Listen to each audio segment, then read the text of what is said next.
Into the PNC Arena, the backyard brawl, ladies and gentlemen. This is a big one. Zach Sawai and Logan Ward bringing you all the action right here on PackTV. With Ellis Rusher with a little chip out, intercepted. There they go. Coming on the breakaway, there's Reagan. Reagan, he scores!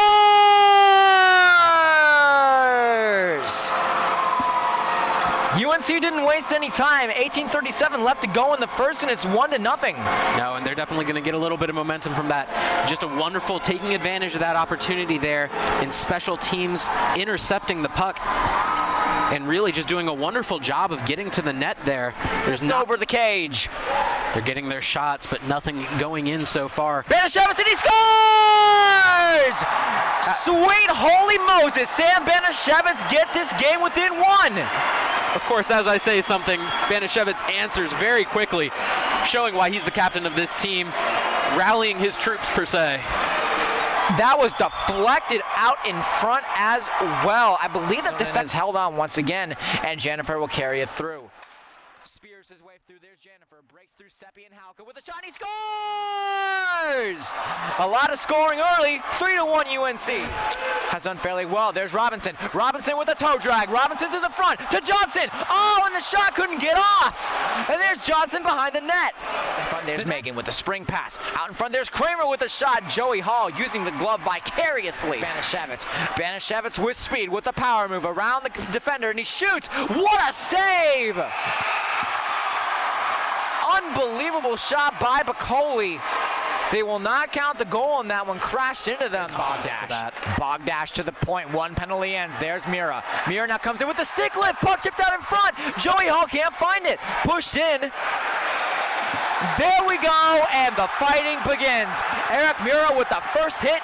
Another hit as well. Now cluttered up in the corner. Logan. Ricky Chen had the opportunity to make something happen, but lost it. And there's Robinson. Robinson quickly through another power move to the middle. Robinson can't get the shot up. There's Johnson, and he scores!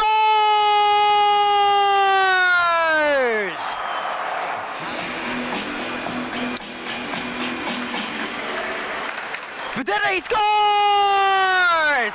Alex Vedetta rocks the house with his second of his career. 4-3, NC State takes the lead. Swivel waiting for the puck. There's Rushford. Rushford out in front, just wide. There's Riley Johnson with good speed. Riley Johnson with a goal tonight. Back out in front. Banashevitz can't get it with the rebound. He scores! Holy Moses, Alex Robinson, what a shot. 5-3 NC State. And Estradov absolutely throttled Weiland. Again, some of that physicality we expected to see coming into this third period. Now there's Bogdash up to Adamson. One of Coach Volkman's players to watch before this game. Back on in front, Adamson, and he scores! In the slot, one goal away for UNC. 5-4 state leads. He's now held. O'Rourke couldn't get his shot off. There's Mira. Mira barely hangs it in. O'Rourke now with a shot. He scores! There's Robinson now. Robinson around the corner. Sarek almost had an opportunity there to make something happen. Now Davis Hudson stuck back in the neutral zone. Hudson now with the cross-eyes pass. Settled back down. Body down! What a hit! And there's Sarek with the shot just off the cage. Almost another one of those events.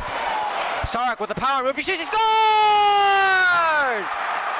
Parker says, Zarek, dip me in Axel Grease and call me slick. 7-4 NC State. Alice Rushford with a bomb, just shot wide. Once again, there's Ryan Kinney back in the corner. Ryan Kinney tries to survey his options. There's Trevor Merchant. Trevor Merchant in the high slot out in front. What a save by Bacolia. Toe drag, and he scores! Tyler Alfonzetti rocks the house. Both teams seem to be sleepwalking at the beginning of this one. Leading that charge. Once again, there's Jennifer taken out. There's Todd. Todd with the power move, and he scores!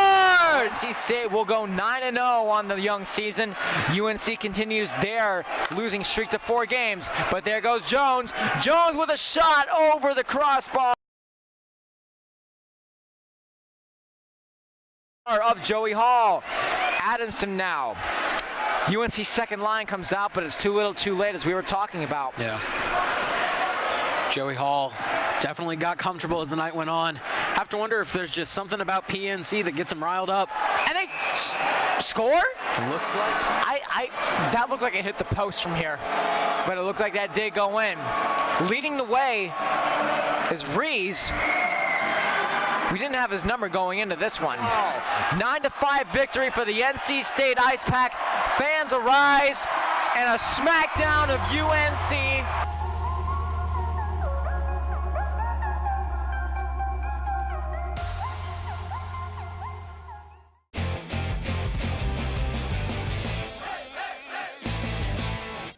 Hey Wolfpack fans, I'm Jasmine McCoy. And I'm Michaela Green. And we're from PackTV here at Reynolds Coliseum for Primetime with the Pack.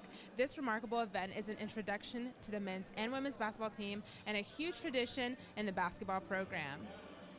Another great thing about tonight is that all proceeds raised will go to the Hurricane Florence relief. There's a ton of fun events going on here at Primetime with the Pack. We have a dunking competition to see who's got the best hops, a shooting competition to see who's Steph Curry with the shot. Didn't mean to rhyme there. Also, there's a cool dancing competition to see who's got the best moves, so everyone stay tuned to see what's in store.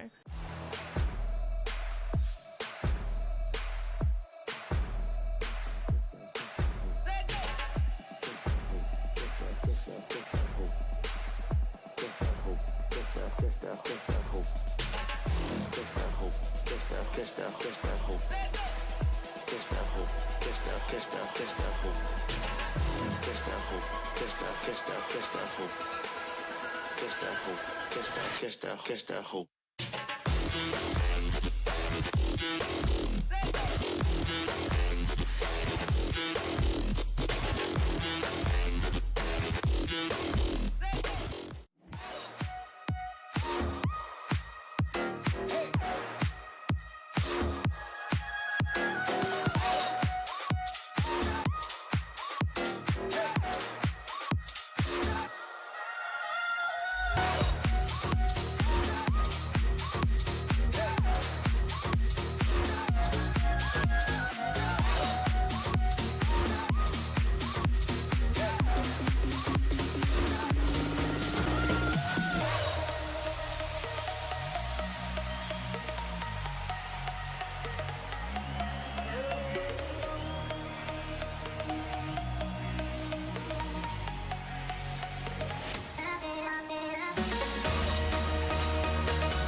So what was your favorite part of the Primetime with the Pack event tonight? Definitely the dunk contest and also the skills contest because the girls were competing against the guys, so I like that. I'm here with Torrin Dorn Jr. It was your last Primetime with the Pack as being a senior. How was it? It was amazing. You know, it's always fun to get out in front of the fans and, you know, have a good time. So it was definitely a blessing to see my last Primetime with the Pack. It's cool. And what was it like having the students, fans, and alumni here? How has this event connected you to the NC State fan base? Oh, man, I love our fans. I think we have the best fans in the country. My 4 years here have been the best 4 years of my life, so I'm really excited to be out here with the fans and really connect with them.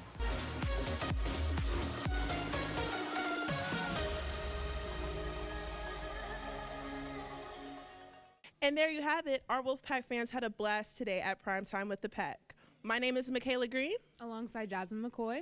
Join us next time as we bring you into the Pack.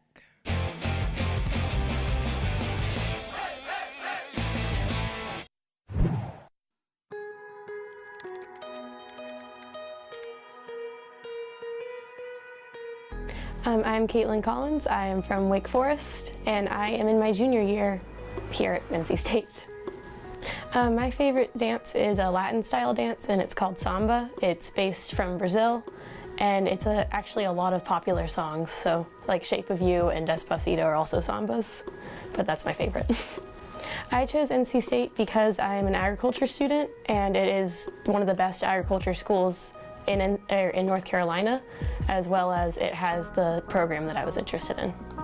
The toughest part is balancing the classes that you might not be very interested in versus like the sport that you might be more interested in, and balancing the time of I need to work towards this class towards I need to get better at this sport. We compete both against ourselves as well as everyone else. It's a lot of how can I make myself be better versus other couples as well as other schools. So at every competition, you're trying to be like, can I get to the next round in something I might not be good at? As well as like, oh look, this is our friend. Let's see if we can try and do better than them, but still cheering them on when they when they eventually might do better than you. We like to compete against UNC. Their team is a really well-built team as well. And we know a lot of people because they are in the area as well. So we compete against them with a lot of other competitions. My most memorable moment is probably the first time that we got to a final round in a dance. I say we as in me and my partner. We both were really excited as our first opportunity to actually make it and place in a dance style. My partner is Connor Dunn. He's also a junior in engineering. So he also struggles at balancing dance and class. We do practice. We have lessons twice a week that we do attend, as well as everything you learn in those lessons you need to take outside and practice. It's a lot of individual as well as learning how to dance with another person. My favorite drill is probably something that I hate, but I know it's important. It's a lot of how to move your legs right and move them fast enough in time to the song. I don't think so. It's like, that's a difficult question. There's someone that takes, or always looks the best on camera, if that counts. Cecily is a higher level dancer, and she always does really awesome hair and makeup that looks like she wants to kill everyone. So it's a good, that's kind of just what you expect from some ballroom makeup, and she's very good at that. Not really celebrities, but pretty much whenever our instructors dance, because they do compete at the same competitions, they're very impressive to watch, and you're like, wow, I could never be like them. Probably just catch up on homework from the time that I don't have from dancing. My dream job would be to be a veterinarian at a poultry business, because I am a poultry science student. Does not match dance at all, I know, but because I'm a poultry science student and I want to go to vet school, that is my dream job. I've got to be basic and say a dog. NC State Red? Well, it wouldn't be physics. Oh, that's a hard one. I'm not sure. Sorry. My favorite move would probably be in tango. There's something called back corte, where it's just kind of like a really fast movement that you have to like extend and make it really dramatic. I like class because it helps you, or not class, I got confused for a second, I mean practice. Text because it's faster and I don't get distracted as easily. I'm gonna go with winter because if it's hot, you can't take off clothes, but if it's cold, you can just put on more layers. Bojangles, it's from North Carolina. iPhone, but I would have said Coke anyway. TV, Hill, it's closer to everything.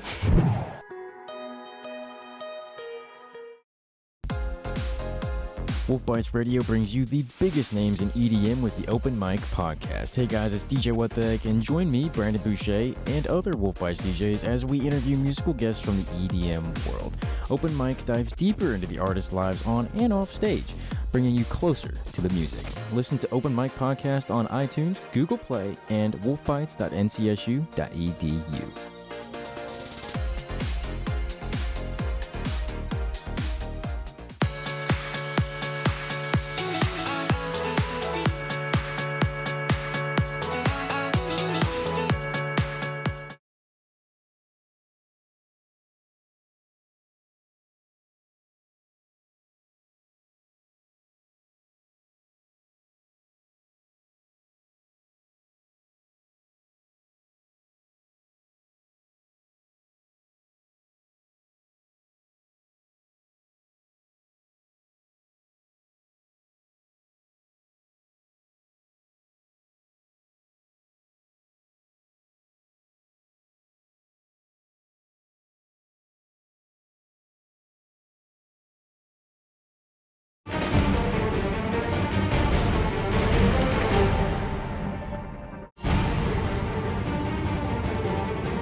Ladies and gentlemen, sorry about that. We had a little bit of a technical hiccup there, but nonetheless, my name is Blake Challerton. Alongside me, Bennett Lincoln. We're here for Men's Ultimate down at Method Road Field. NC State going up against Duke. Tobacco Road rivalry. We're really looking forward to it. It's going to be a really intense game. Bennett, what are you looking forward to in this Men's Ultimate matchup? Mostly right now what we're seeing is the depth of NC State. They have a large roster compared to Duke's roster. It's about twice the size of Duke's roster, so that could really play into the outcome of tonight's game. Without a doubt, just having those subs just constantly going in, it might wear into later in the second half. So we'll be playing to 13 tonight. That's what we're looking at right now. It's going to be a 13, like first one to score 13 points. There's going to be a soft cap at 75 minutes, and then a hard cap at 80, I believe. And from then on out, we'll just have to see how this game plays out. We'll be right back with the kickoff.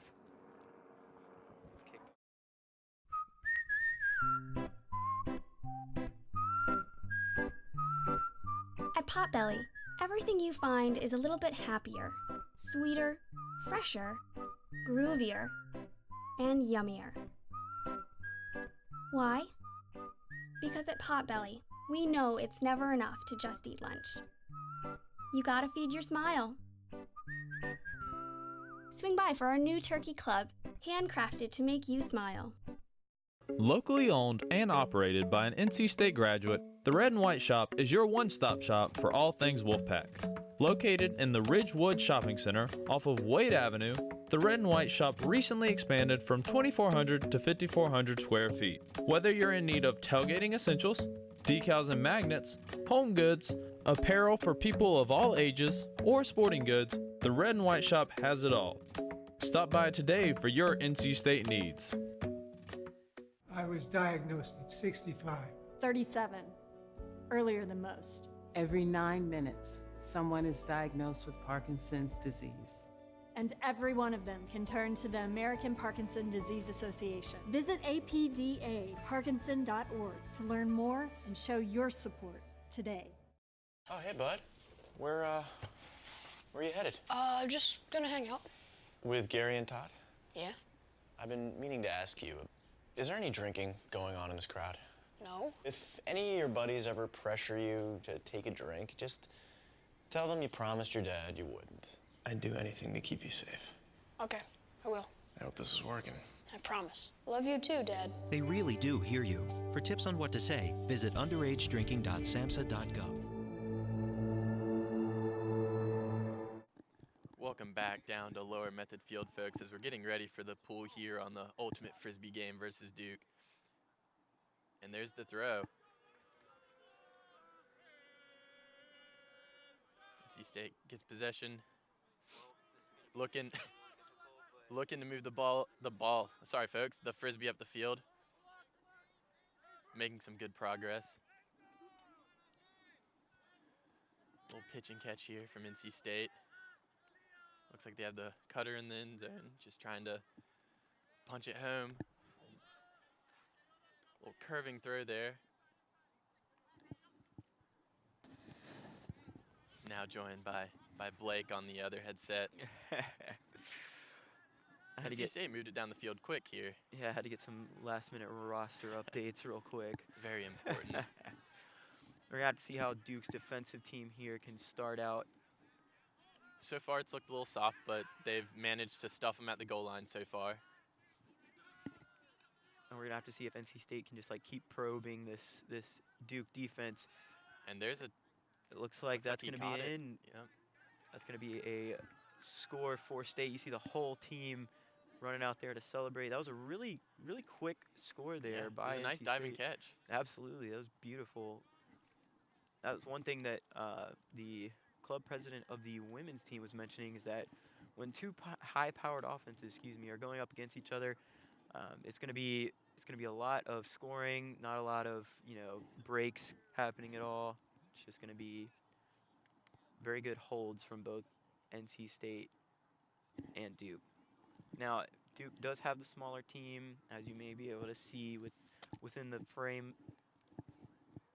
We'll have to see if NC State can't use that to their advantage at all.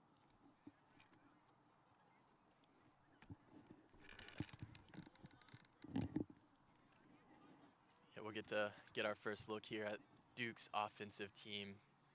See if they can make as much progress as NC State just did. Yeah, in such a short amount of time, too. Yeah. Looks like 3 minutes off the clock, and State already got one up on the board.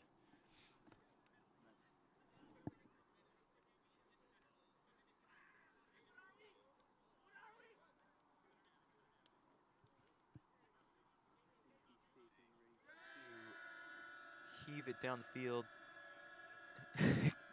That's gonna go right out of play. Gotta love the involvement of the bench there. Duke's gonna bring it out, and that's one thing for our viewers just to keep in mind. There are no real officials or refs. What instead there is passive observers. Excuse me. You'll see them in the orange shirts along the sidelines.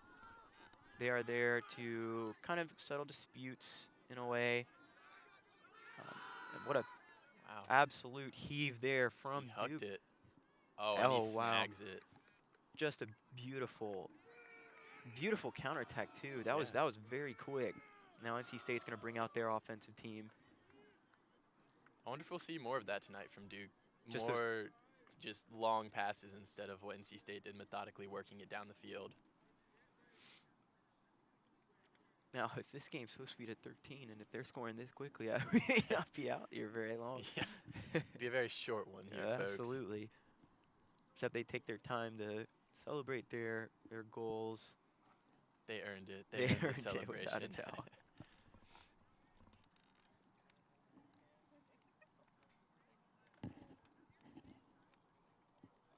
Now, Duke probably prepping their defense. We're going to see, I believe that's Jeffrey Heave it on down the field towards NC State. That defense does not have a lot of height. No, that it does one not. guy in the middle definitely brings up their average height by at least 3 inches. Yeah, I was about to say the same thing. Like, that's a heck of a defensive 7 they got there. He's their center. Yeah, there you go. Kind of the center back, if you will, that just kind of the big body that kind of threatens the offense in a way. He'll be hard to get a disc over or around. Without a doubt. And all right, the disc is back in play. And now NC State will be on the attack. See a long throw here. Oh, he's just going to kind of walk with it. They were looking for a quick score. Oh, wow, Looks like quick they're gonna score get it. there. That was just... Wow. Man. At 69 minutes, they've already scored. NC State up 2-1. Yeah.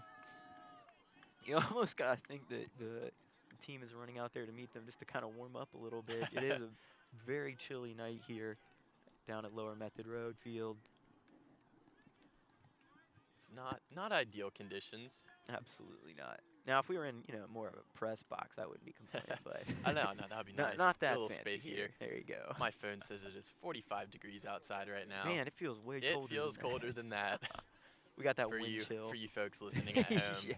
Enjoy the heat. It is. It's very cold out here. Seem to take their time on these pools. Just kind of set up their defense. Yep. Talk things out. I mean, although not much defense. Yeah, to speak of exactly. so far in this game. About to say the same thing. It's like State looked like they had a strong defensive press, and then it just ended up in the end zone almost immediately. Yeah.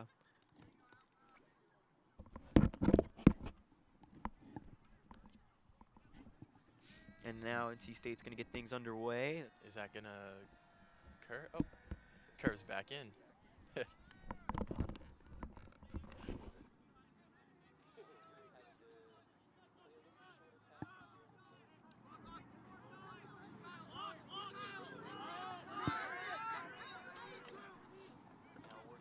Down the field with the handlers. Trying to find a cutter. Moving in and out. Backpedal a little bit there. And that's one other thing. No contact is allowed with this. You are allowed to defend, as you're seeing here, where they kind of encroach on the thrower's space. But this is a non-contact sport. Players will call their own fouls if they see fit. Duke looking for anything to move the disc down the field.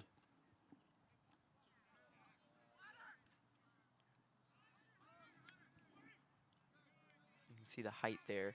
Yeah, slight difference. See that with Mapes. A little more progress. Beautiful looking for throw in to there. the back of the end zone.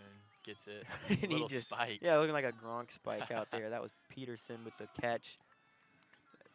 Very impressive offenses we're seeing here. That's what we were warned about tonight. Yeah, exactly. Very high-powered. It's a nice throw to the back of the end zone. Just got behind the defense. Evens it up now. NC State and Duke tied 2-2. With only 9 minutes off the clock so far. Again, just a reminder, said it in the pregame, but this is 1st to 13, 90 minutes total in the game with a 75-minute soft cap, 80-minute hard cap. And it's not looking like we'll need to need to utilize the soft or the hard cap. That's what I'm saying. They keep scoring as quickly as this. Halftime takes place when the first team scores 7 points. So we could see a quick halftime Yeah, here. exactly. we may not even make it all the way to the soft cap, like you said. Now Duke about ready to get things underway. I've noticed the coaches, it looks like, come out and talk to their teams Right. just to drop a play or something before they pull it.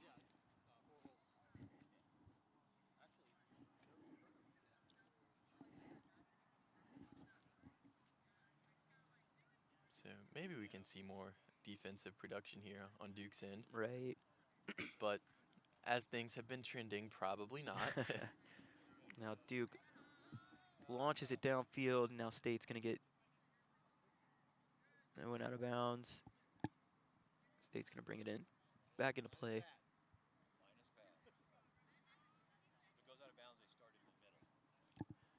We just got word if it goes out of bounds, they will start in the middle in that yellow box there. Right. I don't know if you can see that on the camera. He's going to dump it back now just to kind of get a little bit of breathing room. Yeah, a little bit of a trap there by Duke. And this could turn out to be good for State. Oh, wow. It's a good catch. The defender Just cut in front of the defender. Fell there, and what a Oh, wow. beautiful pass in. And that's another score by State. They're really, it almost seems like they haven't even needed to use all 20 yards of the end zone. They're just kind of dinking it right there in the front. Just finding the room in front of the defense. It's almost like this field is too small. Nonetheless. They could start extended into the street a little bit. Yeah, exactly. Do apologize, though. It's a little more difficult to tell which State players are which because they don't have numbers. And the guest commentator hasn't arrived yet.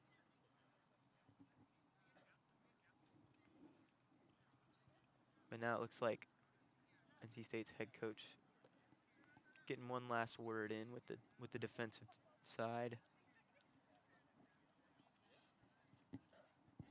I wonder what coaching goes into it if you know the other team's going to score. Yeah, honestly. Can't be much you can say to your defensive unit. Just like, hey, hold them as long as you can.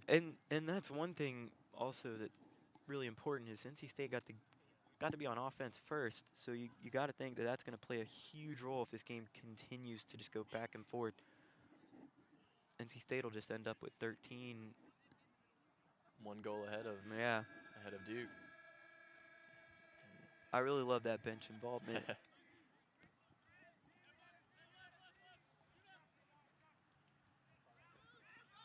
a nice curving through there. Seems like they always try to get it back to the middle there. Number 25 is Evan Mapes. Mapes.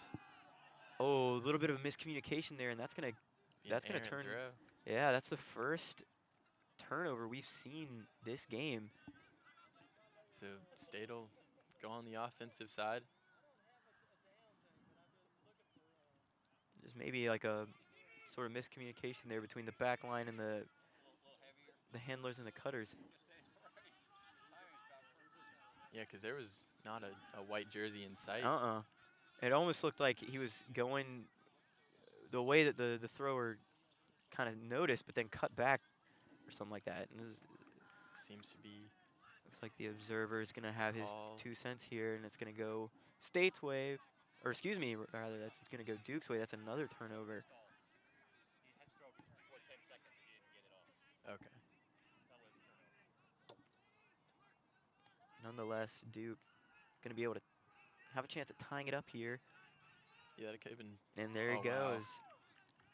Wow. Dunked on him, if you will. That's a nice catch, just over the defender. NC State had a chance to extend their lead there, but And just that couldn't would've been big. couldn't get the ball, or excuse me, the frisbee off in time. Similar shapes. They're both circles, right? One's 3D. Yeah, there you go. But yeah, no, Duke manages to tie it up now, 3-3. That would have been huge if State could have converted on Yeah, that for turnover sure. and gotten down the field, gone up 2 goals. Now you see the players are starting to heat up a little bit, taking off their jackets and whatnot. I'm gonna stay nice and warm over here, though. We'll try to. Yeah, stay yeah, warm. almost. We can't make any promises. Pretty good turnout as well for men's ultimate. Can only expect to see roughly the same amount at the women's game later this evening. NC State will be taking on Duke in the women's matchup as well. So if you want to see more ultimate, just stick around. It should be just as exciting. Now, the club president did mention that, or excuse me, the club president, Rowan, of the women's team did mention that the men's teams might have more high-powered offense, but you got to wonder, that kind of makes for a more interesting game, having those breaks where there's a turnover or something and the defense gets a shot at scoring. Because it's almost like this is, for this men's game, it's almost scripted, if you will, where they have to score each possession.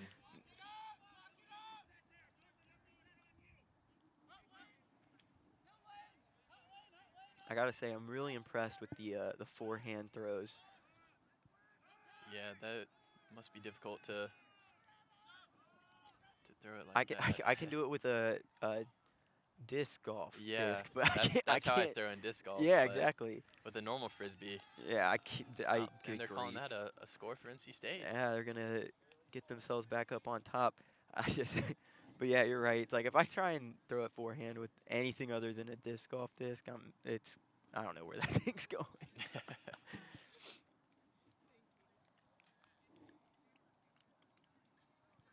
And we're about 15 minutes in, 16 minutes in now. State is up 4-3. It's going by pretty quickly so far. Oh, yeah. Slowed down a little bit since the first 6 minutes, though. Right. Where it was just score after score, almost seemingly as if they were playing against, like, nobody. Nothing. Yeah. Just warming up, throwing the disc down the field like there was nobody in front of them. Now Duke's going to get another chance to tie it up. There's a excited dog behind us. Yeah, if you hear any barking or any loud noises, it is he's just having a dog. Yeah, he's having a great time he's having back fun. there. He's not getting hurt. Yeah, he's playing his own version of the ultimate back there. I kind of want to go join him, honestly. Yeah.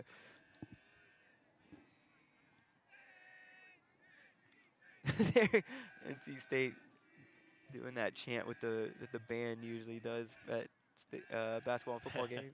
They're simulating. They're simulating the basketball environment. There you go.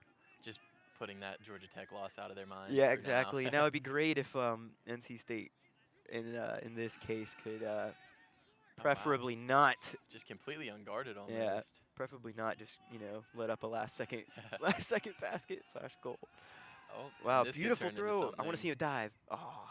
Didn't have to. Didn't have to. Didn't have to get that pristine white jersey. Yeah, yeah, he had the wheels for it. Honestly, if I was in his position, I would have gotten my jersey a little dirty just to show it off. Yeah, exactly. It's like, wear it around campus. Yeah, I do it for this. You'd be like, hey, I did some. Zion might be cool, but I dove for a frisbee. So There you go. guys, come on. That was Ryan Mann on the receiving end of that score for Duke. Just It's a put on- beautiful assist. Yeah, for sure. You just put on the wheels and So tied up 4-4. Neither team can really get any separation. with such good offense, it's seemingly like they're not going to be able to. No, neither team's going to be able to pull ahead. Yeah.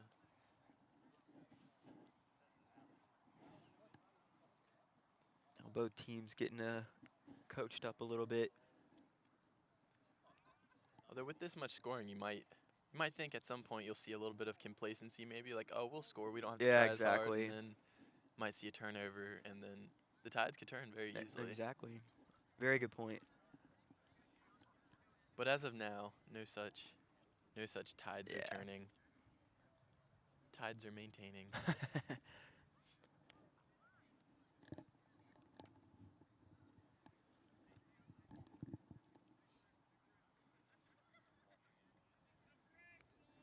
And now Duke gonna get this ultimate game underway once more.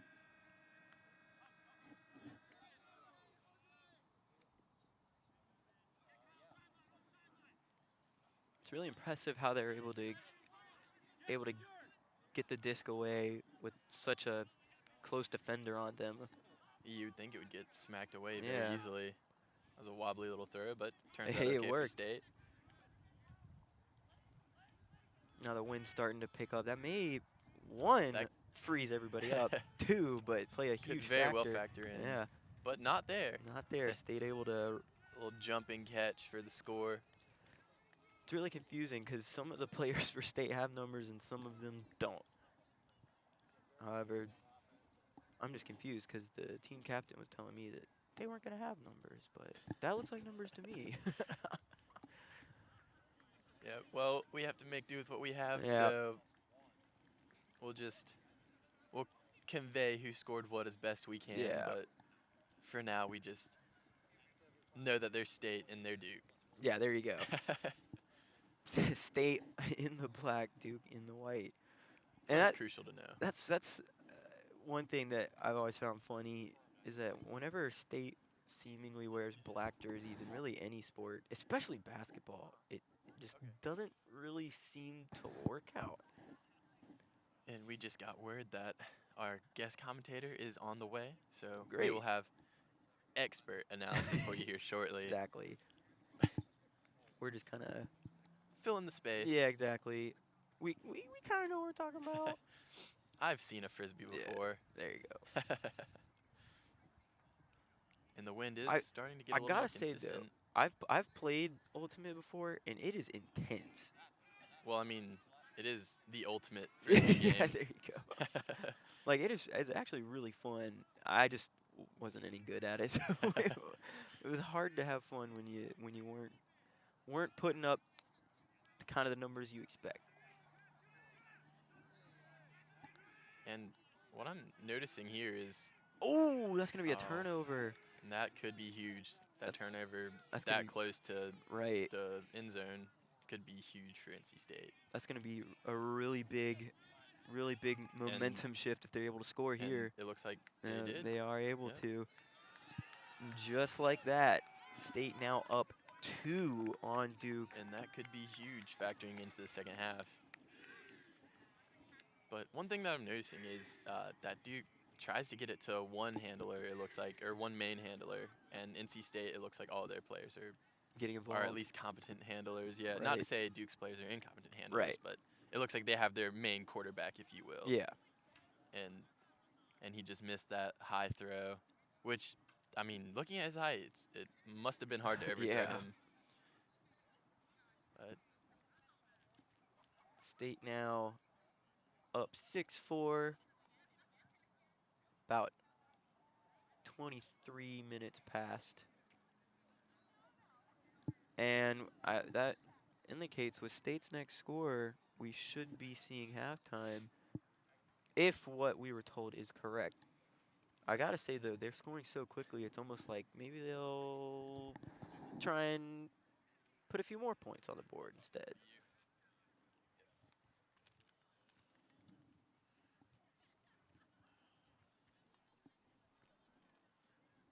About to get underway here once more.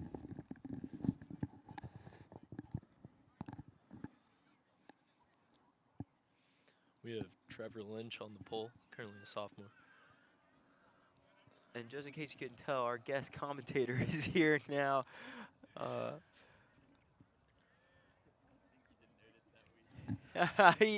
Yeah. Now Duke gonna be able to start from the half line.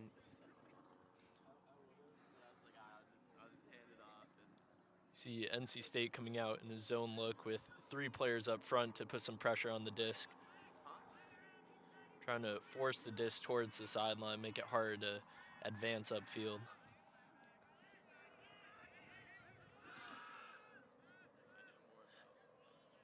Great defense there, though, from State. Absolutely. They do an excellent job of getting a lot of bodies under the disc, especially on those deep shots. That's going to be the second turnover that NC State has forced now. Captain Michael Lee picking up. Dishes to Trevor Lynch, who puts it deep back to Michael Lee. It's a high floater.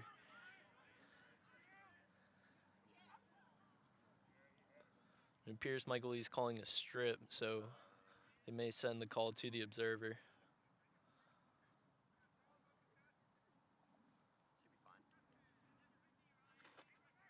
And it looks like they're going to get it. Michael Lee immediately calls a timeout, so his team will have some time to set up and figure out how to work the disc into the end zone.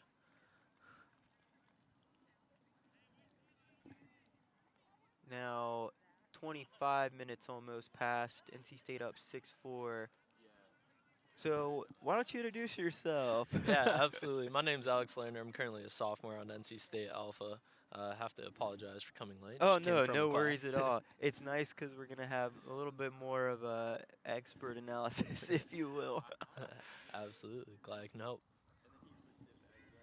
So I'm under the impression that, at least this is what I heard from the women's club president, I believe, they'll be playing to 13. Are you aware of that at all? Or Yes, the game should be a 13, so Okay. Halftime should be called when one team reaches 7 points. Which so could very well happen right here. Exactly. So Okay. this is a huge opportunity for NC State to capitalize, especially on a D point. It's what we call the break. This is their Right. opportunity to steal a chance from Duke's O-line. Great. And so, with the amount of men's ultimate games that you've seen, is it often that we reach the soft cap or the hard cap? Because this has been really high-powered offense going so far. Typically in the tournament format, games tend to draw on.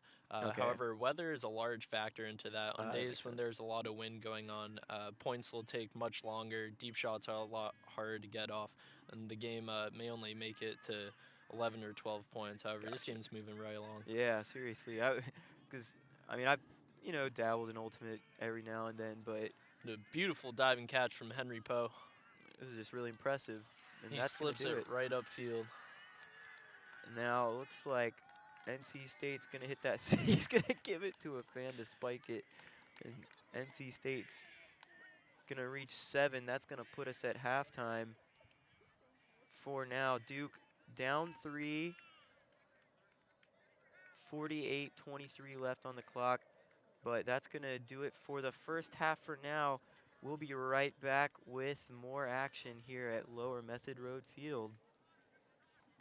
NC State Television is the Wolfpack's new home for academic events on campus. Missed an interesting talk? Want to catch up on last week's conference? Or did your friend just give a great presentation that you have to see? Check out NC State TV on Wolf TV channel 32.1 and on our new Roku and Apple TV apps.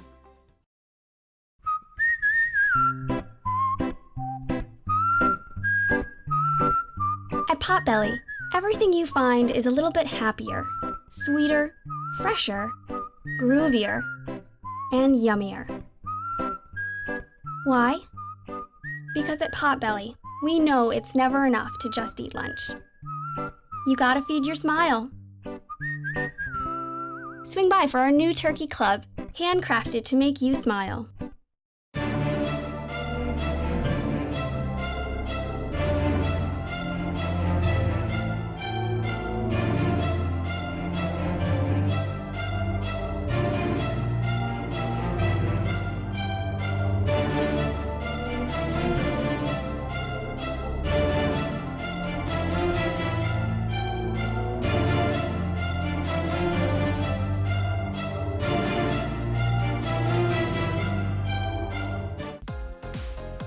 Wolf Bites Radio brings you the biggest names in EDM with the Open Mic Podcast. Hey guys, it's DJ What the Heck, and join me, Brandon Boucher, and other Wolf Bites DJs as we interview musical guests from the EDM world. Open Mic dives deeper into the artists' lives on and off stage, bringing you closer to the music. Listen to Open Mic Podcast on iTunes, Google Play, and wolfbites.ncsu.edu.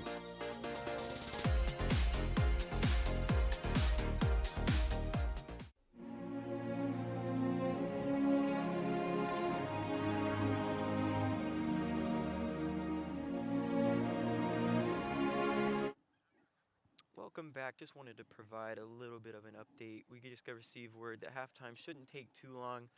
We just wanted to provide the update real quick that halftime should take 5 to 10 minutes depending on how the players are feeling. But NC State currently up 7-4. The soft cap is 75 minutes, and we have barely even put a dent in that. Only 30 minutes have passed in the game. NC State up against Duke in this men's ultimate game, 7-4. We'll be right back with the second half of action.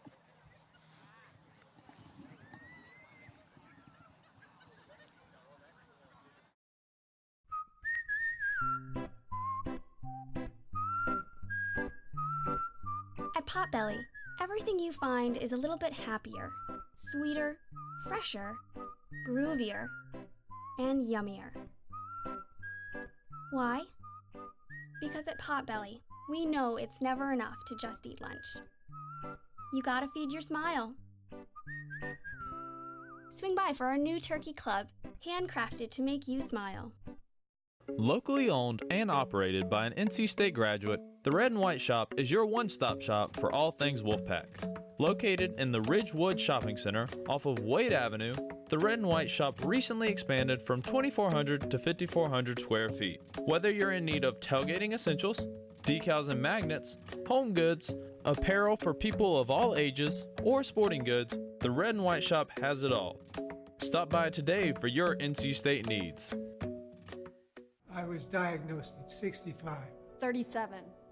Earlier than most. Every 9 minutes, someone is diagnosed with Parkinson's disease.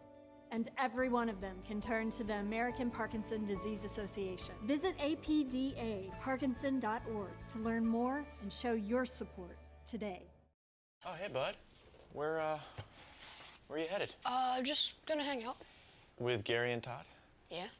I've been meaning to ask you, is there any drinking going on in this crowd? No. If any of your buddies ever pressure you to take a drink, just tell them you promised your dad you wouldn't. I'd do anything to keep you safe. Okay, I will. I hope this is working. I promise. Love you too, Dad. They really do hear you. For tips on what to say, visit underagedrinking.samhsa.gov. So halftime's taking a little bit longer than we thought. The players are out there warming up right now. The observers are kind of meeting just to kind of discuss what they've been seeing, how they've been calling it. NC State up 7-4 against Duke in this men's ultimate game. Just the players kind of warming up a little bit more just to kind of get their legs warm. It is a very chilly night, completely understandable, but nonetheless, we'll be starting soon. We'll be right back. NC State Television is the Wolfpack's new home for academic events on campus. Missed an interesting talk? Want to catch up on last week's conference? Or did your friend just give a great presentation that you have to see? Check out NC State TV on Wolf TV channel 32.1 and on our new Roku and Apple TV apps.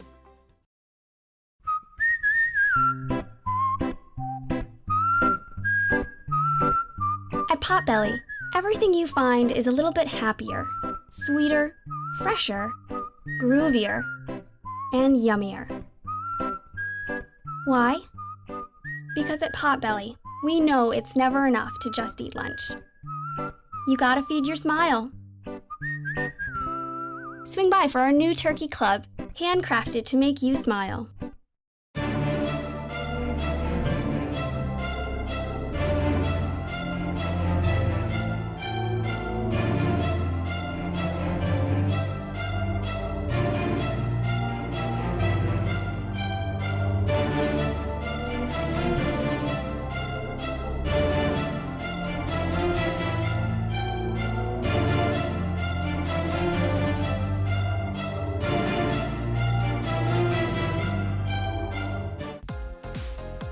Wolf Bites Radio brings you the biggest names in EDM with the Open Mic Podcast. Hey guys, it's DJ What the Heck, and join me, Brandon Boucher, and other Wolf Bites DJs as we interview musical guests from the EDM world.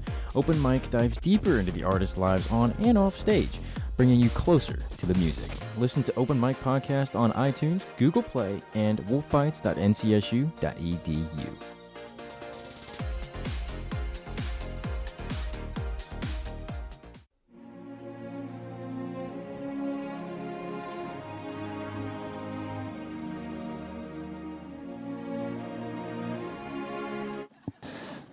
Welcome back to Method Road Fields. Blake alongside Alex here, ready for the second half of action. NC State up 7-4 against Duke in men's ultimate. Very chilly night. Wind starting to pick up just a little bit, might play a factor in the game as a whole. Nonetheless, really looking forward to an exciting second half. Only 35 minutes off the clock so far, 40 minutes left in this first until the soft cap, And Alpha put up a really strong first half. From what I understand, it was all holds up to 5-4, meaning there were no breaks. However, Alpha closed out the half with 2 consecutive breaks to gain this 3-point lead, and they're coming out on D again. Break here would be huge to put them in position to close out the game. Yeah, I'm sure they're ready to close out the game just because it's so freaking cold. No doubt. I mean, there's players like running around along the sidelines just to kind of stay warm.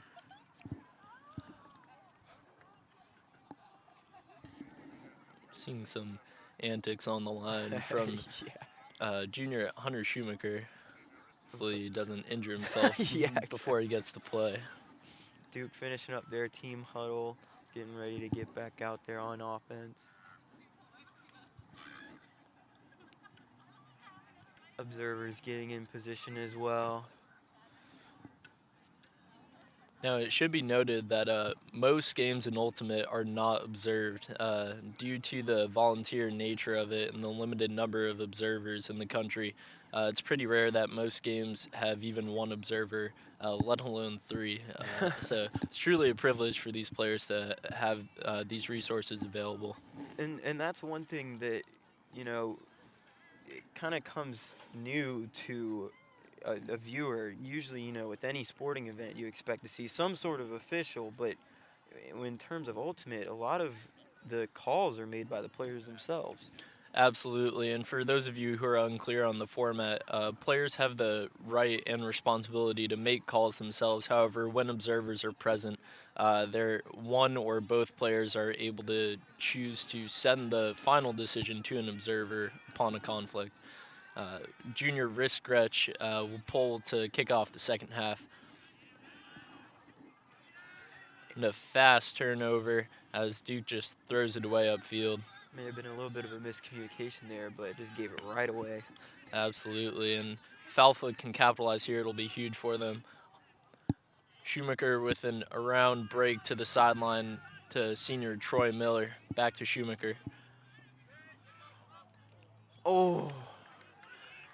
An inside look to Michael Lee, but he's unable to contain it, and Duke will pick it up on their own line.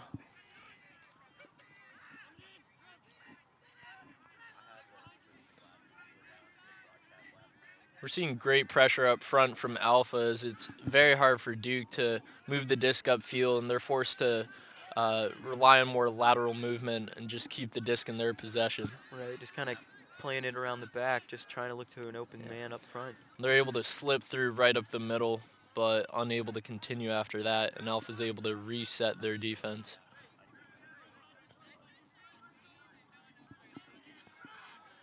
Duke once more having to go back.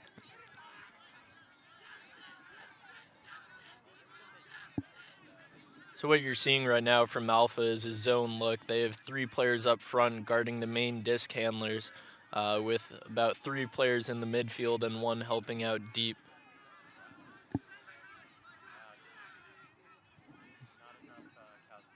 Duke just can't seem to get anything going past like 3/4 of the way. Excuse me, 1/4 of the way. Just keep having to go back.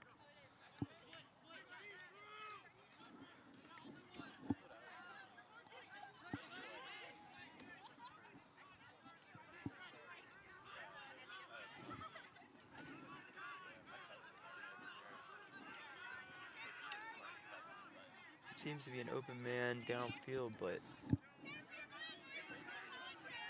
Absolutely. and they'll try and go to him. Jeffrey Head throws up the middle, and Josh Smith is able to collect it. Oh. Looks back to Head, but the throw is too low, and it's back to Alpha's disc. Gretsch walking to pick up with fellow junior Michael Lee in the backfield. Schumacher setting the stack. Around to Schumacher. Schumacher pumps the around and throws a lofty sky ball to sophomore Trevor Lynch. He's unable to bring it in. That was good defense there from Duke's side. Absolutely. His man was right where he needed to be, despite the height mismatch. You see a little bit of good spirit going on there between the two as they exchange high fives after the play. Duke taking the disc back up to their own line. We'll have to see if Duke can't make it past the half field line this time. Absolutely. Alpha seems to have switched the force from the far side of the field to the side closer to us.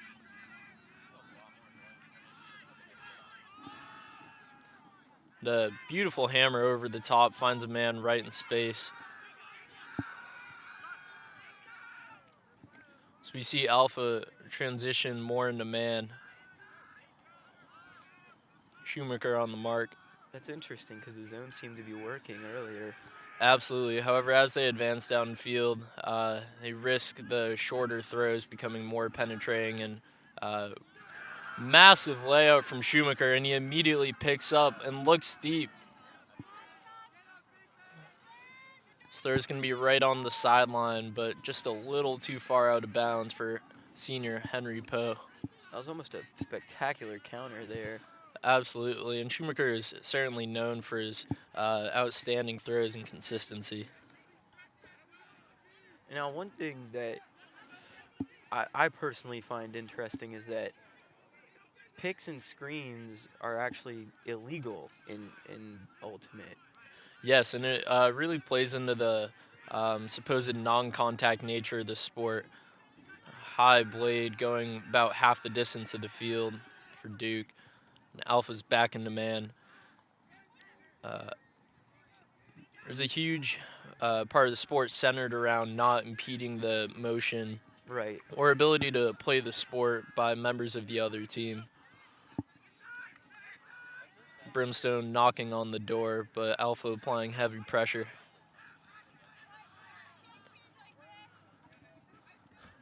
There seems to be a stoppage.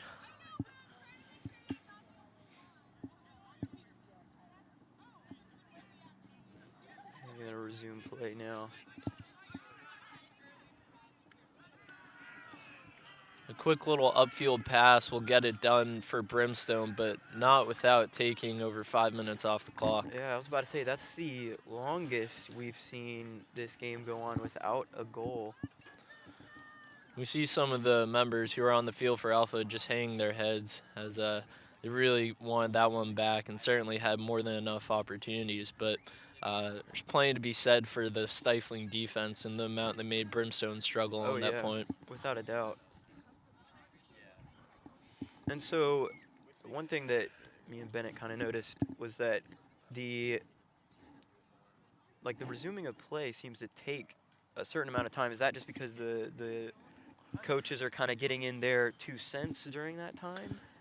Yeah, absolutely. Between points, there's a timer of 70 seconds before the team must pull. And that's much more heavily enforced with observers on the field, as they're responsible for keeping that time and letting the teams know when it's time to play. However, when observers aren't present, that can drag on. It's mainly an opportunity for the coaches to let the team know what they're looking for defensively, what kind of look they want to come out with, who they want to match up on offensively, either what pull play they might run or what their main objectives are. That's interesting. It's almost like kind of like a built-in timeout, if you will. Exactly, and it's certainly a nice little rest for the players. Oh, yeah, I'm sure. Junior Connor Chicas will take the centering pass from senior Drew Bunting. Looks upfield to Jeffrey Perkins, and freshman Dylan Hawkins on the field with the disc in his hands on the sideline, finding sophomore Matt Tucker. Alpha's just going straight up the line. Senior Bailey Liberto easily finds Connor Chicas, who's running away with the disc, but it took them less than a minute and a half to go from one end zone to the other. Clearly, whatever coach was telling him during that break was it did work. No doubt.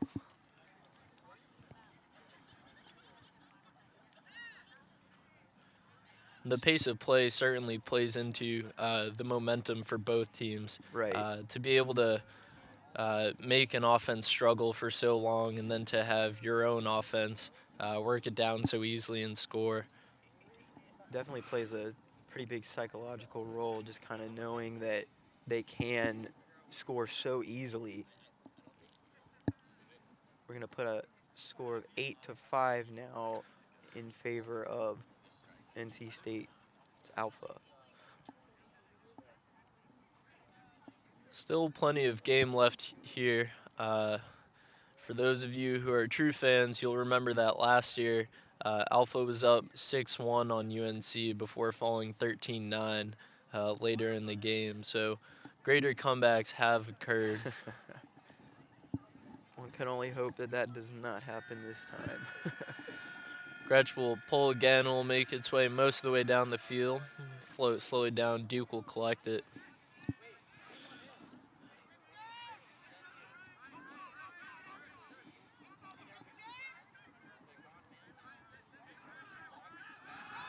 Duke with a deep shot, and it's right into the breadbasket of a cutter. It's looking for options, but not quite finding anyone yet. He had a man down in the end zone, he just couldn't get it to him. Low pass to the front pylon. They're able to pass up line and score at last. A much quicker possession there from Duke than their last one. Absolutely, and seems they made some adjustments. It was hard to tell. Alpha was coming out with some sort of a zone look, or what we call a junk, where there may be 2 or 3 players near the disc, just kind of clogging up the lanes to slow down play before transitioning into man. So now that's going to put a score of 8-6. We'll have to see if NC State's high-powered offense can once more score within, a minute or less. Right. And Alpha certainly made a name for themselves with their pace of play so far this season, as well as last season. It was their real advantage in the way in which they took advantage of their athleticism over other teams. So we'll see if they can continue that. Looking on the line, there's only 2 or 3 players under 6 feet tall. Yeah, I was about to say, the average height of NC State is surprising, being under 6 feet myself. It's like kind of disappointing. It's like, man, I wish I was that tall. Absolutely, but if it makes you feel any better, some of the best players in the country are not even 5'5". That does make me feel better. Just forced to develop a slightly different set of skills and generally avoid going up for the disc with taller players. Right. So now, does height play a more critical role in what kind of position you're playing? Certainly. Shorter players who make it to this level of the sport are forced more to rely on their throws and game knowledge. So you might find them more in a handler role, or handler defender role. whereas taller players are far more of an asset further down the field. Of course, yeah. As they can be found deep. Paul James bobbles the disc on the Yeah. sideline, but is able to reel it in. Ooh. And throws up line to Liberto, who is not going to call a foul on that, and it will be Duke's disc with an opportunity to break. However, they're going to have to go the full 70 yards. We see junior Austin Van Alten on the mark.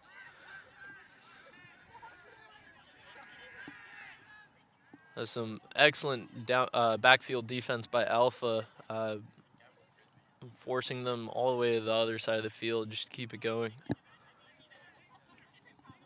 You can see the Brimstone supporters there in the shot. Looks like their Duke women's team is here. Yes, immediately afterwards, we'll have Duke Swerve up against NC State Jaeger. Connor Chicas likely calling a pick, as we talked about earlier. Right. His motion to go defend the disc was impeded by another cutter on the other team. Part of what's interesting about the pick call in Ultimate, Paul James close on that cross-field reset. And Duke just turning it away, overthrowing a man. Roberto giving his team a second to set up on the sideline before picking up. But part of what's interesting about that pick call in Ultimate is that you can actually call it against another defender. It doesn't just have to be against someone on the other team. Right. So as a defender, it's truly any impedance in your motion in play of the disc. Avery Acherno in space, back to Chicas.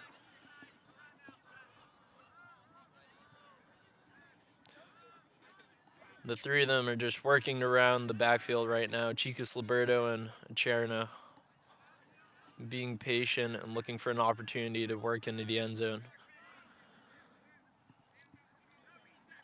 There's another stoppage, maybe a pick downfield.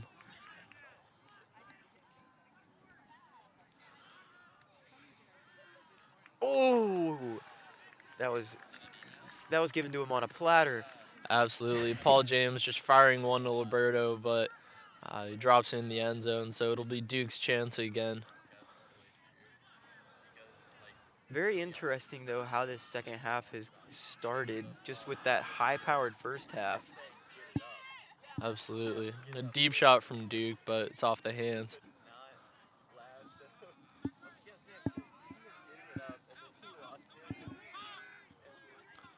Berto picking up right away, finding Von Alten, who just walks to the disc. Cherno looking around, being forced to reset to Liberto. Liberto fires a laser to freshman Dylan Hawkins, and that'll do it for Alpha, bringing us to 9-6.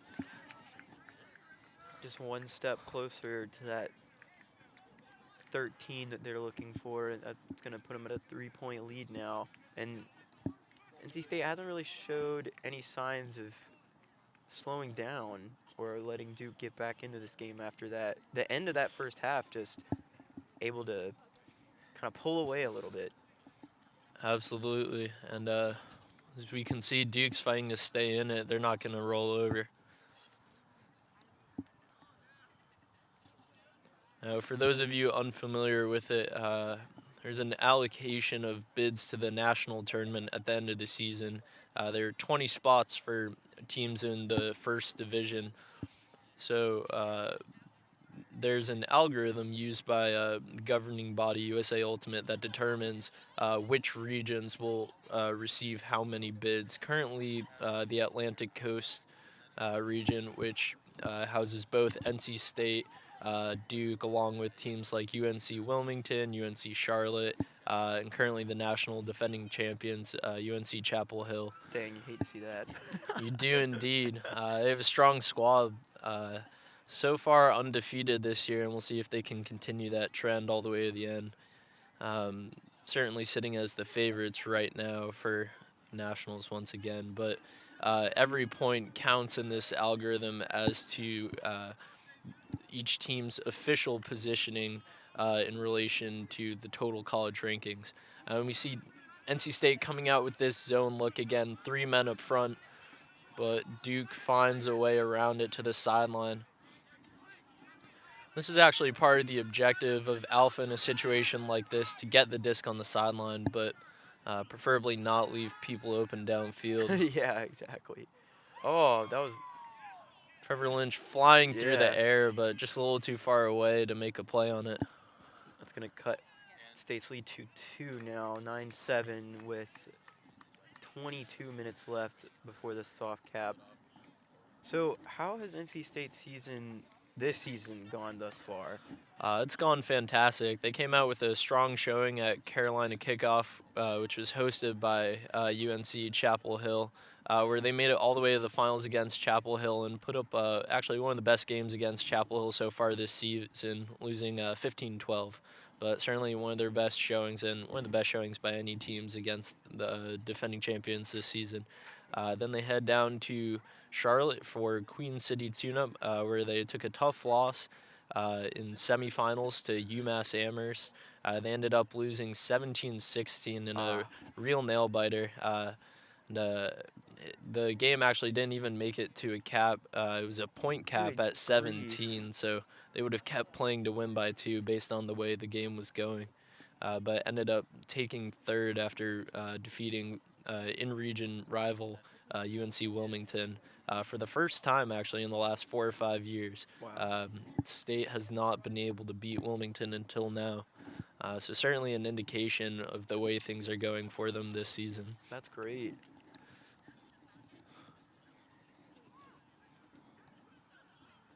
So our most, as NC State's bench gets into it again, our most ultimate... Chicas immediately Yeah, hugs to sophomore Matt Tucker, who's wide open, just completely unmarked as he jogs towards the end zone and is staying right on the line. Yeah, oh, bad turn over there. Looking for a reset to a Cherno, but defender in the way. He picks up the mark on the sideline. So, sorry, what I was saying earlier, just because that pass was beautiful. Our most ultimate games, or are they set up in like a tourney style most of the time, it seems like? Yes, Okay. so generally as a factor of just the fact that teams are spread out across the country. And Ryan Mann making a sliding catch into the end zone, but finds himself right on the line. We're going to call timeout, I believe. It'll give us a quick break. But yes, pretty much the entire format of Ultimate is tournament style, usually with pool play and perhaps a crossover game on Saturday, and then usually heading straight into quarterfinals Sunday morning. Okay. With the afternoon wrapping up, usually around 3 or 4. Larger tournaments such as nationals may be spread out over 3 days to allow for a little more rest, but Ultimate as a whole, both college, club, and even on the professional level, is truly restricted by the fact that these players can't afford to play full time. So Right. At the college level, they can only afford a Saturday and Sunday Right. between school. Of And even at the club level, which reaches the international scale, players have work Monday morning or Yeah, Friday afternoon, exactly. and can't just give up 3 or 4 days for a tournament. So it'll be interesting to see how that develops over the next few decades as Ultimate continues to grow. But right now, it's a huge part of the way the sport is played. Teams really have to plan to be tired. Right. Coming into that last game on Saturday and Sunday morning, having your starters already having played up Yeah. to 4, sometimes even 5 games the day before, and being expected to go face a higher level of competition.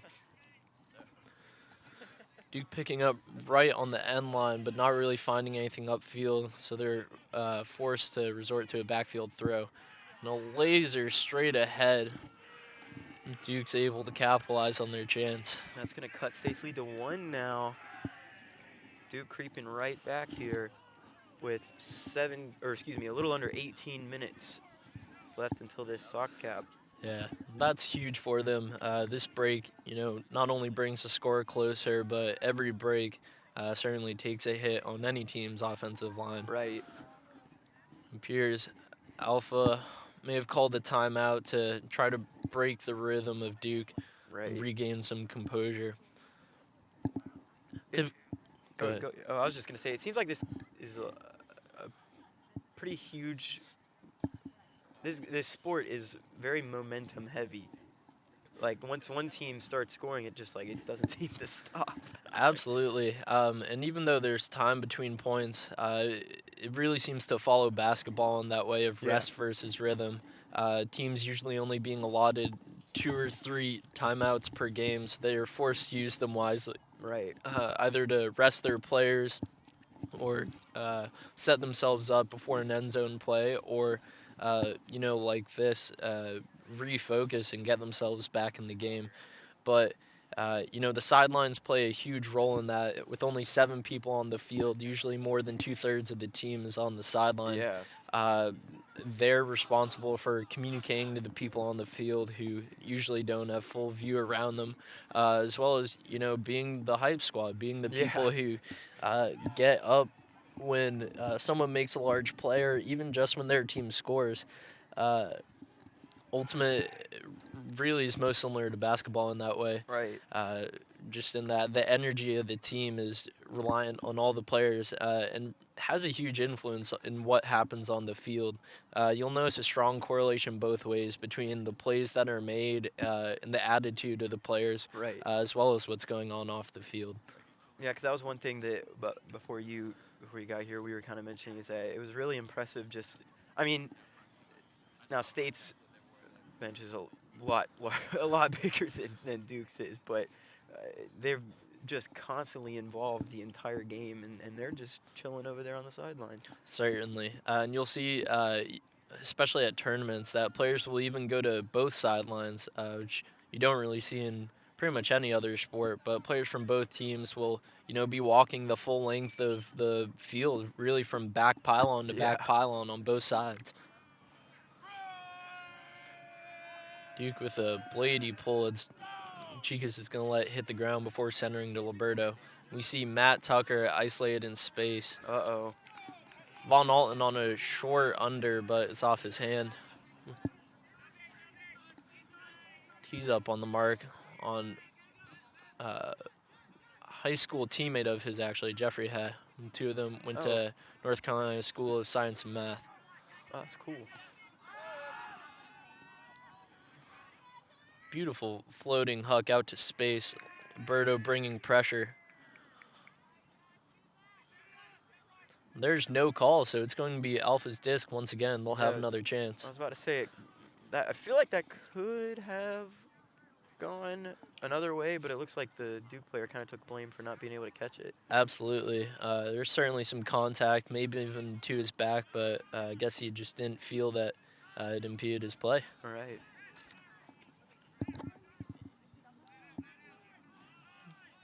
Chica's finding senior Jeffrey Perkins in the middle of the field. Who looks deep to Von Allen, who breaks away from his cutter. He's able to attack the disc all by himself. And finds himself with some time before dishing back to Perkins. Oh, no. A little bit of a miscommunication there. It seems he may have been targeting fellow senior Wesley Dudas, but just a little off the mark.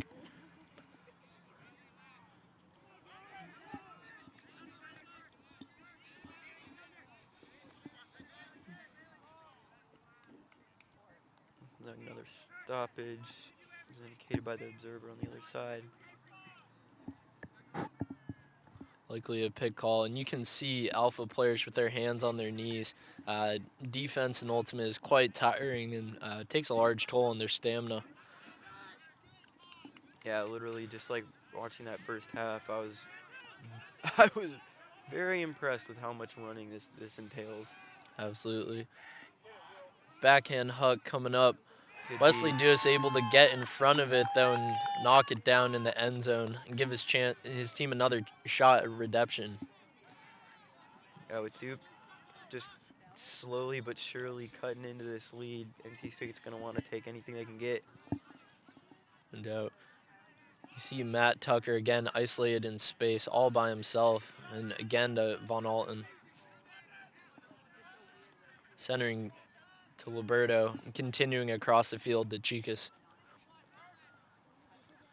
And one thing I kind of noticed was that Chiga's with after a this. beautiful end zone shot to Von Alton. It's just right into his chest. Nothing his defender could have done about that. That was a beautiful throw.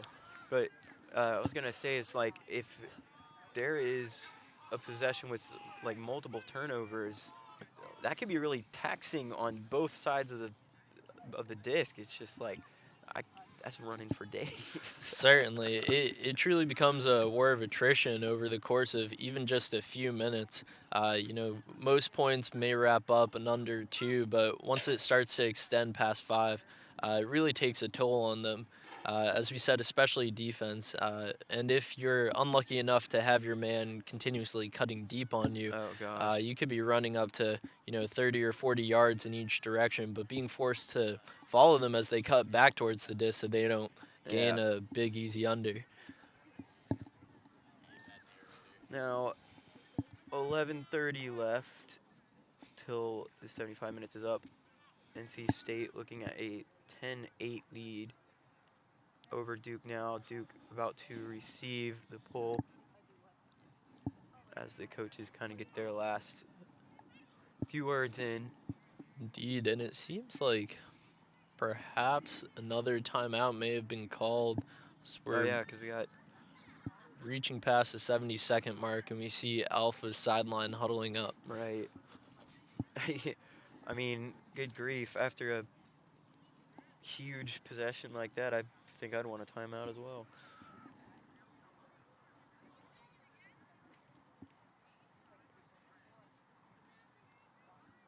I was going to say it's interesting that it's a running clock, but it makes perfect sense. I mean, I played soccer in high school, so pretty much the same concept.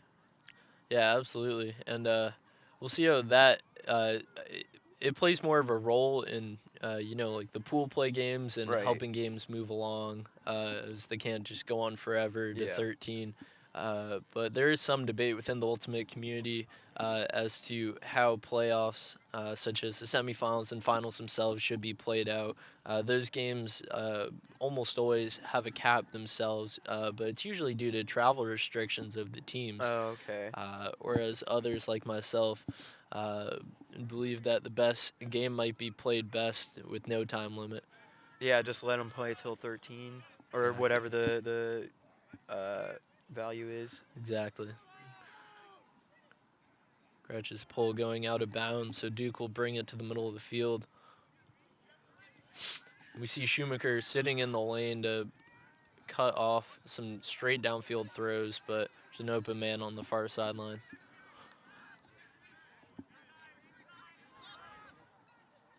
Great D there. Grad student Troy Miller able to get a run through D and just step up on it. Senior Poe with the disc, making a nice upline cut, but he's looked off by Michael Lee, swinging it back across to Gretch. See Gretch very aggressive on his mark, just doing whatever he can to get around to that space the mark's trying to protect. Gretch with an inside look to Michael Lee, but it's not quite there.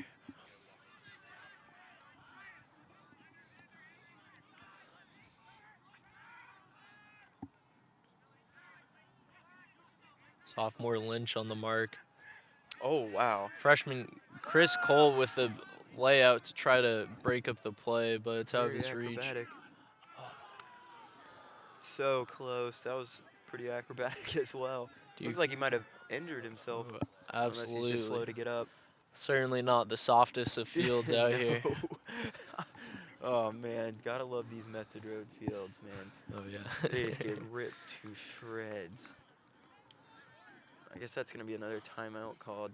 Yeah, like you're saying, dude, these fields take such a beating. I can't imagine it being cold and the fact that it's basically dirt.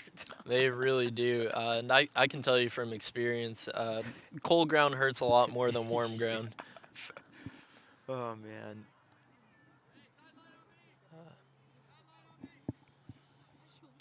It's like Evan Mapes has been able to stand up and seems to be fine, but just getting checked out to make sure he's okay.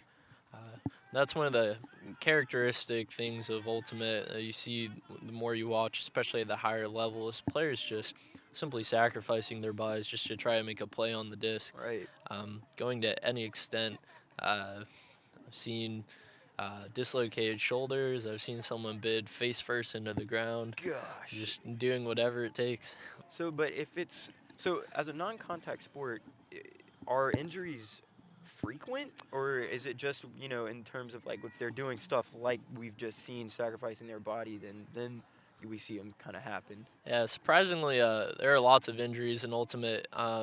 Kind of a mix of contact and non-contact. A lot of the non-contact ones come from players, as we saw, making their own decisions to try to go for a disc, whether it's going up and landing weird on uneven ground or simply just throwing their body through the air. However, there are plenty of contact injuries as well, like that. And usually it's a result of, players are running pretty much full speed in one direction and changing direction very quickly. And it truly becomes a game of inches. Henry Poe with a great shot to wrist stretch, and it just bounces off his hand. I was going to say, though, because like with the amount of cuts they do, I'd feel like I'd tear my ACL or something. Absolutely. And it's actually quite a prevalent injury in Ultimate. Good grief. Mainly because of usually non-contact injuries of players just stepping wrong or getting hit in the knee. But with players running full speed, at each other in opposite directions and changing direction very quickly, not always able to see all their surroundings, it's very easy to inadvertently injure themselves or someone else. Duke just throwing it away in the backfield on a missed reset. Schumacher picking it up and quickly dishing to Michael Lee. Could have been. It seems like a little bit of a frustration there with the Duke back line. Maybe just a miscommunication or something. That's going to put NC State back up 11-8 with 5:22 left until the 75-minute soft cap has reached. Yeah, Duke's certainly not happy about that. And as I mentioned, for both teams, every point truly counts when it comes to the algorithm. So Alpha has every desire to, not let this game go to waste and just suck every point out of it that they possibly can. So with the soft cap, I was trying to understand a little bit more with the women's club president. Is there a stoppage, like a break with the soft cap, or is they just going to go ahead and throw up the next 10 minutes and just go from there? No, play will typically continue straight on through. Soft cap is usually more. The game will be played to 2 more than whatever the team in the lead is currently at. Still get to 13 here. Right. For this game, yes. And hard cap, which we probably won't encounter here, but hard cap when found usually means you'll finish the point, or depending on the progression of the point, just play the point after. Okay. So almost like a sudden death of sorts at times. Freshman John Laney up on the mark. Now, fellow freshman Matthew Klasa. So we see Alpha working in some younger players, whether just to get them some reps or just get some fresh legs on the field. But right now we see 4 freshmen out there: John Laney, Matthew Klasa, John Bradley, and Robert McAllister. He's trying to get a stall call, I think.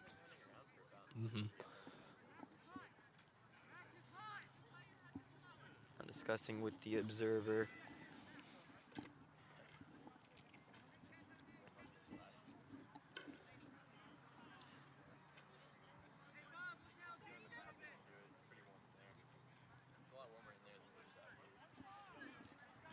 Duke's gonna stay with it though.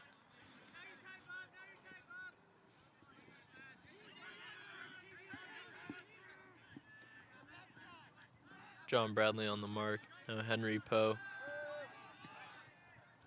Junior Josh Smith unleashing a backhand, and it is right on the money for Duke. Now Duke with 9 to State's 11, 2:45 left. I love that though, that they don't have like a break. The only break is like halftime, and then of course the timeouts. That just it keeps the flow of the game going, which I've always appreciated with soccer, and it's really awesome here too. I couldn't agree more.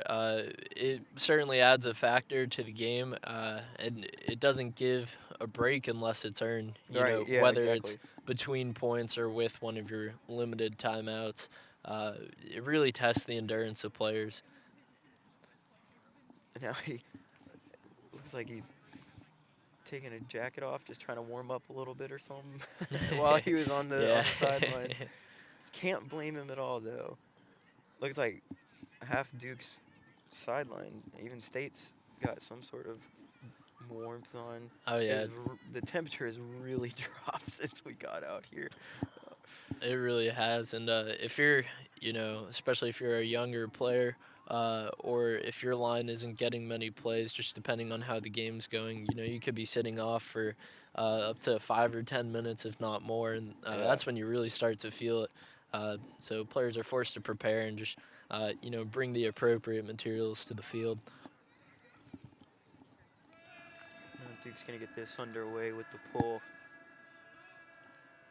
Senior Drew Bunting will receive it, and Sarah DeChicas.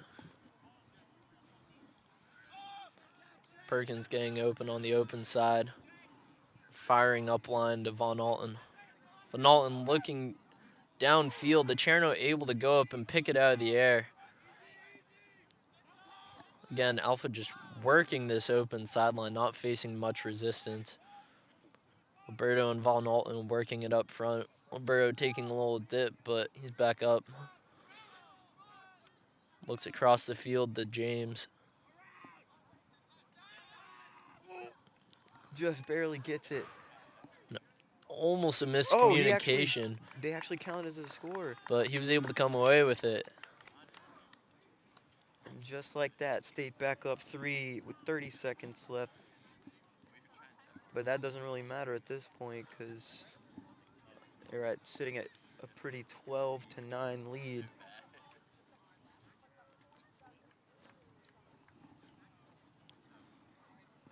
So now, if Duke wants to get back in this game, what are they going to need to do? Yeah, I mean, the biggest thing is just first, keep the disc in their possession, especially on offense. The longer you can hold on to it, the more you're going to wear down the defense. Defense certainly gets more tired than offense throughout the course of a point. But beyond that, especially if Alpha's coming out again with their zone look, they really just need to put some pressure on and really get the disc downfield. It seems, if they take a little too long in the backfield, they're bound to make a mistake. And that is not on their favor. Yeah. Seeing some new players on the line for Alpha. You'll see in the 3 position, senior Austin Maydeen. In the 6 position, transfer sophomore Judah Jodry. Sophomore Lynch will take the pull for Alpha as they look to close out this game. It's a high floater, and it's going to just sink back in bounds. Miller on the mark.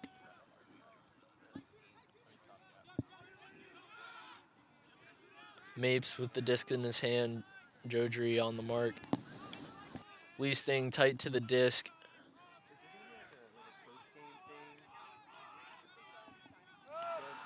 Mapes takes a deep shot, and it's going generally flat, but it looks like he was right on the line. Let's see what the call is.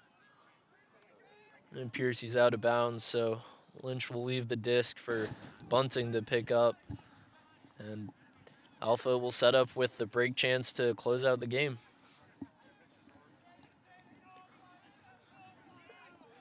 NC State can seal the deal here with this possession. Bunting almost getting locked up in the backfield, but able to find Leon an inside look. Senior Maydeen continues it across the field to Jodry. Lee finding Jodry in the backfield, and they're just working it back across to the open side.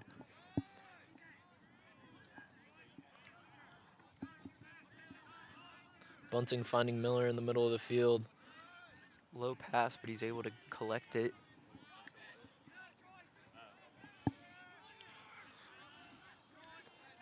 It's a 20-yard under to Miller on the sideline. I love that the sideline's kind of following wherever the disc is. Absolutely, and it's truly part of their job, as you know, they get a better view on the disc and just able to communicate better. Miller looking for a long around to Judah, but he's unable to complete it. Mapes picking up the backfield.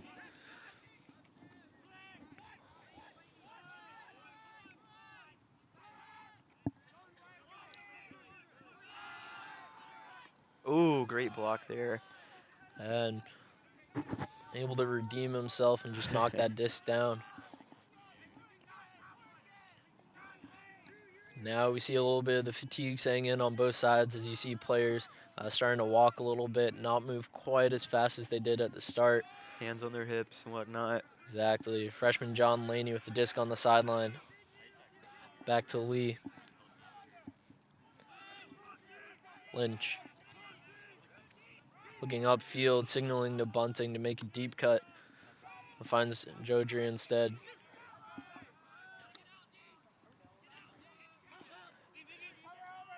Tight pass to Medine, back to Lynch, right up the trap sideline. Flat sideline, excuse me. Just some really smooth backfield work between Medine and Lynch. Age gap not holding them back at all. Back to Dean. I'm loving these quick, short passes. It's really keeping the defense on their toes. Absolutely, and there's really no better way to wear out defenders than just some classic small ball, forcing them to stay loyal, stay tight. That's looks like a low backhand, Yep, but they're gonna call it. Drew Bunting is able to hold on to it. So NC State able to come away with the win on that possession there. Almost gave up a goal, but they were able to block it in their half. NC State's going to come away with the win, 13-9. Overall, really solid game, though. Absolutely. It certainly had its ebb and flow, you know, much more even in the beginning. Alpha breaking out with the lead, but Duke fighting their way back into it all the way down to 1 point before Alpha closed it out. And that's definitely gonna help NC State's chances in getting into the end of the season with a really solid win over Duke. Yeah, certainly. Right now, college rankings came out just this past week. They're currently sitting at 7th in the country in the algorithm, so they'll look to hold on to that position for the rest of the season. And then hopefully at regionals will go out and earn their bid to nationals for the first time in over 3 or 4 years. That's fantastic. Well, we're really looking forward to hearing about the rest of the men's ultimate season for NC State. That's going to do it for us here down at Method Road Field. Thank you for tuning in to our PackTV broadcast. If you're still enjoying the commentary as well as the content, stick around for the women's game. We'll be starting the stream for that in a few minutes. Like I said, though, my name is Blake Charlerton. Alongside me, Alex, our guest commentator. Fantastic analysis. Really appreciated it. We'll be seeing you shortly with our women's game. It's been my pleasure.